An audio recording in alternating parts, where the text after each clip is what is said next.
Tatlong ugali na dapat meron ka lalo na kung gusto mong lumago ang iyong negosyo.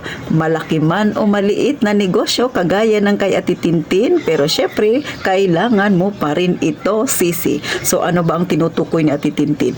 Bago ako magsimula sa ating topic, pindutin mo na ang subscribe button na yan at tayo nang magkwentuhan. Kumusta ang mga benta ninyo mga kasari? So ngayon, kapag ikaw ay may negosyo, kailangan mo ito. Lalo na sa mga mag-uumpisa pa lang ng kanilang negosyo, Sisi, dapat malaman mo ito. Kaya sana manood ka mula umpisa hanggang sa dulo at sana makakuha ka ng kaunting idea.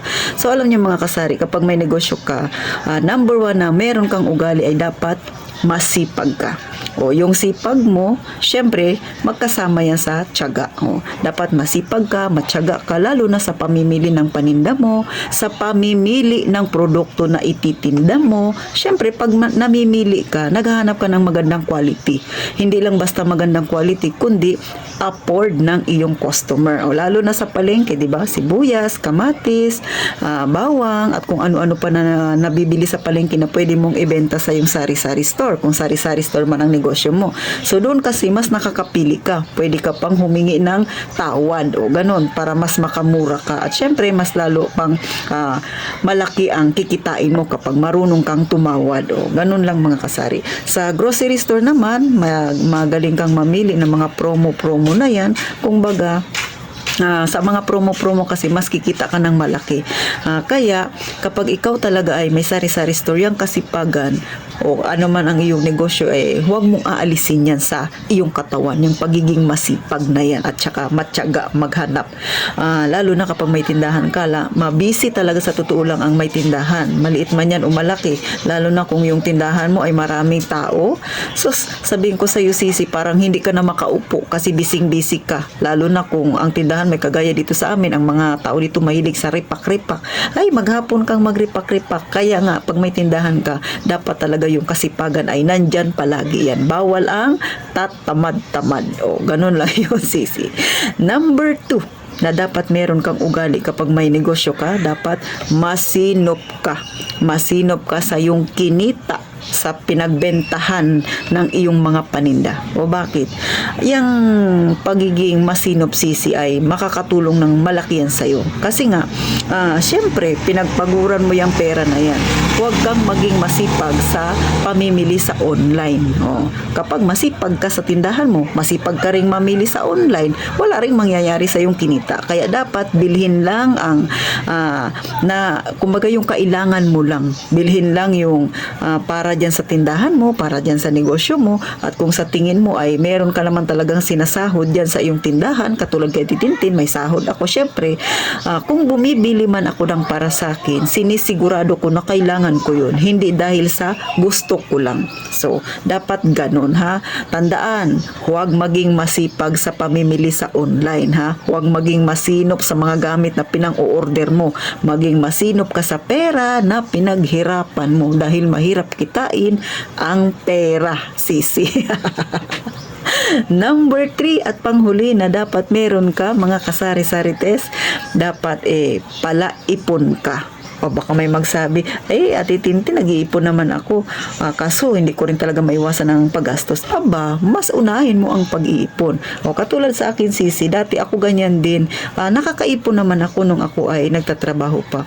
Pero, mas malaki yung nagagastos ko. Mga nagagastos ko na hindi naman dapat.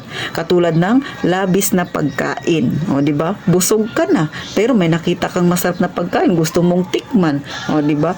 Busog ka na nga eh. So, hindi yun kailangan, kundi gusto mo lang. O, namamasyal ka. Pag namamasyal ka, bumibili ka ng mga gamit na meron ka naman na.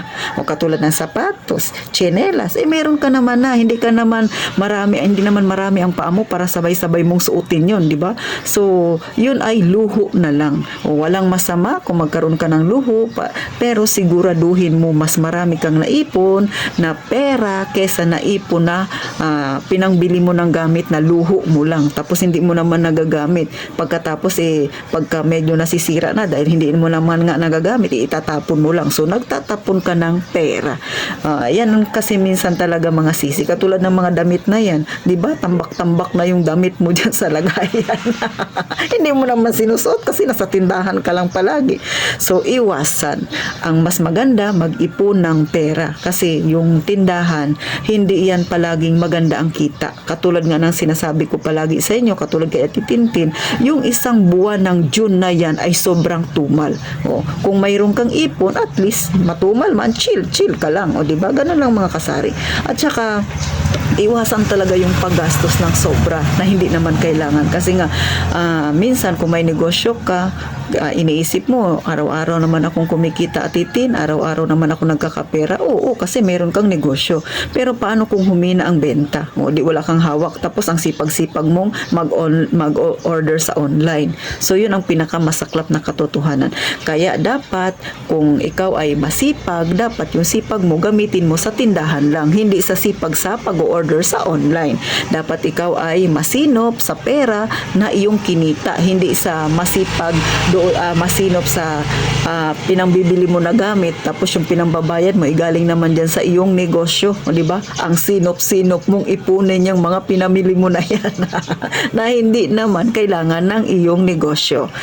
Pangatlo, dapat ikaw ay palaipon ng pera, hindi ng gamit na hindi naman nagagamit, kundi nasisira lang. O di ba? For example na dyan, ang maganda talaga ay langgam. Tingnan mo na lang yung mga langgam, di ba?